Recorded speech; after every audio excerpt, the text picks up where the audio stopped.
শালা ফুটি রে তুই বাড়া, ফুটি তুই বাড়া, আজকে তোকে আমি পুঁতে ফেলেছে যাবো। হ্যাঁ বাড়া। আরে মরটা এত মাথা গরম করছো কে? কি হয়েছে কেন ক? শোনো ভাবি, তোমার সাথে আমার কোনো শত্রুতা নাই, তুমি আমার থেকে 10 হাত দূরত থাকো।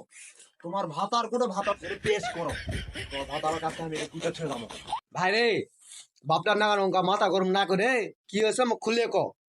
কি হয়নি তাই কম, তোমার ভাতার কুদ্দুসা আমার সাজানো গোছানো বিয়াটা ভাঙিয়ে দিয়েছে, তাহলে পুঁতে ফেলে দিবা আমার কও। তুমি কোটে আছে তাড়াতাড়ি বার করে নিয়ে আসো, আমার সামনে পেশ করো, আমি লাস্ট ফেলে চলে যাবো আজকে। ভাই রে, ওই বিজাতিটা খালি আজকে আসতাছে, ও ঝাঁটা দে পিঠে সব পগলামু ভূত মারাতে নামে ফেলামু। তুই এখন পগলামু করিস না ভাই, তুই এখন বাইর যা ভাই। শোনো ভাবি, তোমার দ্বারা এটা হবে না, তোমার ভাতারক আজকে তুমি এটা বার করে নিয়ে আসো, এটা আমি আজকে লাস্ট খেলে খেয়ে যাবো। যাও বার করে নিয়ে আসো, যাও।